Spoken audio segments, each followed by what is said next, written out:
Assalamualaikum warahmatullahi wabarakatuh.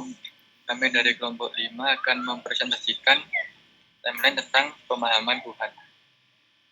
Perkenalkan, nama saya Fairusani, NPM 346, dan kelompok saya Yudhistira Raka, NPM 347, Pin Bellatrix Adara, NPM 150, Salsabila Mona, NPM 143, dan Prafria Farah Zain, NPM 135.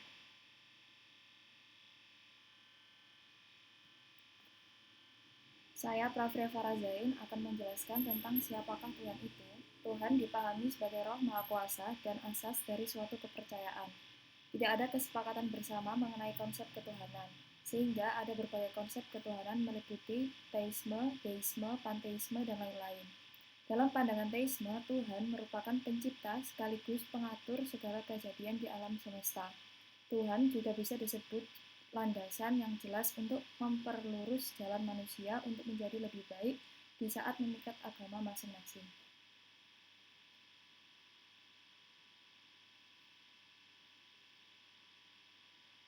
Saya Salsabila Mona akan melanjutkan tentang sejarah pemikiran manusia tentang Tuhan.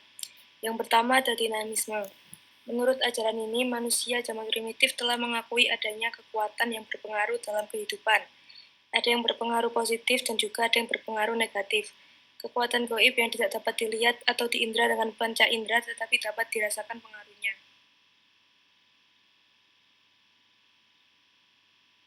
Saya Limbar Kesadara akan melanjutkan.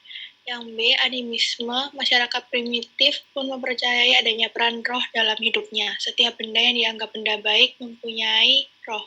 Roh dianggap sebagai sesuatu yang selalu hidup, mempunyai rasa senang dan rasa tidak senang apabila kebutuhannya dipenuhi. Menurut kepercayaan ini, agar manusia tidak terkena efek negatif dari roh-roh tersebut, manusia harus menyediakan kebutuhan roh, yaitu saji-sajian yang sesuai dengan saran dukun. C. Politeisme. Kepercayaan dinamisme dan animisme lama-lama tidak memberikan kepuasan karena terlalu banyak yang menjadi sanjungan dan pujaan. Roh yang lebih dari yang lain kemudian disebut dewa. Dewa mempunyai tugas dan kekuasaan tertentu sesuai dengan bidangnya. Saya Yudhistira Raka akan menjelaskan tentang henoteisme. Politeisme tidak memberikan kepuasan terutama terhadap kaum cendekiawan. Oleh karena itu, dari dewa-dewa yang diakui diadakan seleksi karena tidak mungkin mempunyai kekuatan yang sama. Lama-kelamaan kepercayaan manusia meningkat menjadi lebih definitif atau tertentu. Satu bangsa hanya mengakui satu dewa yang disebut dengan Tuhan. Namun manusia masih mengakui Tuhan atau Allah bangsa lain. Kepercayaan satu Tuhan untuk satu bangsa disebut dengan henoteisme, yaitu Tuhan tingkat nasional.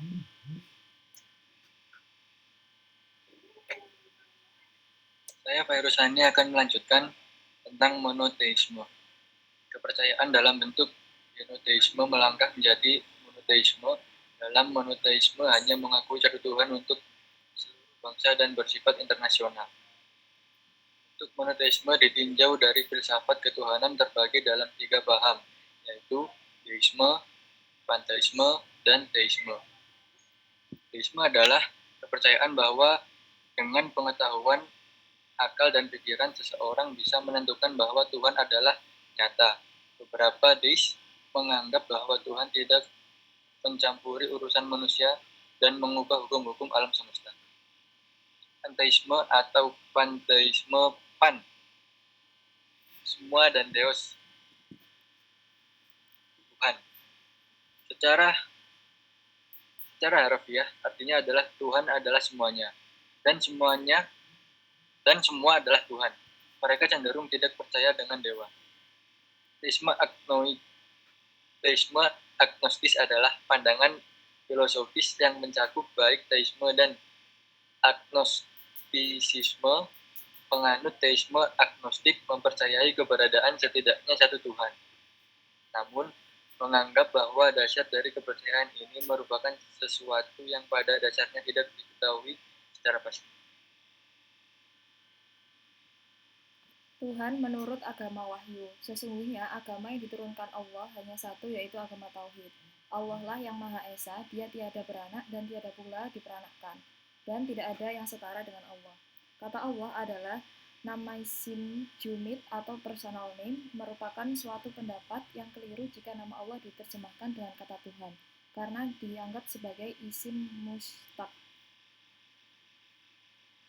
Sesungguhnya agama yang diturunkan Allah hanya satu, yaitu agama Tauhid. Allah lah yang Maha Esa, Dia tiada beranak dan tiada pula diperanakkan, dan tidak ada yang setara dengan Allah. Kata Allah adalah nama isim jumid atau personal name, merupakan suatu pendapat yang keliru jika nama Allah diterjemahkan dengan kata Tuhan, karena dianggap sebagai isim mustaq, seperti yang dijelaskan di surah Al-Anbiya 92.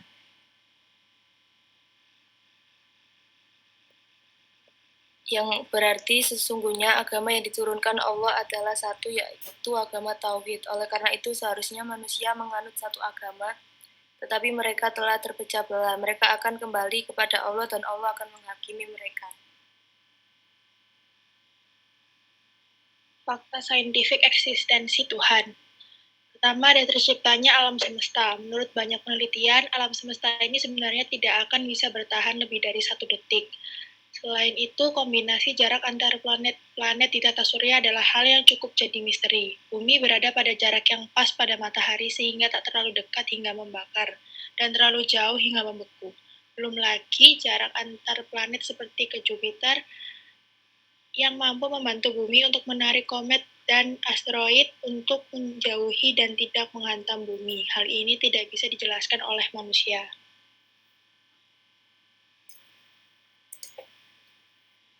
DNA manusia. Gen manusia yang sangat kompleks dengan bagian data mencapai miliaran. Hal seperti ini tentunya sudah berada di luar jangkauan intelijensi manusia dan membuktikan ada yang menciptakannya, yaitu Tuhan.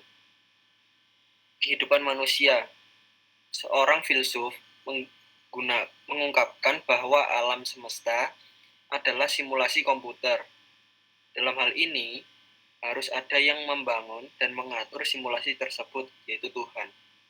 Sekian dari presentasi kelompok 5. Mohon maaf jika ada salah kata. Kami pamit undur diri. Assalamualaikum warahmatullahi wabarakatuh.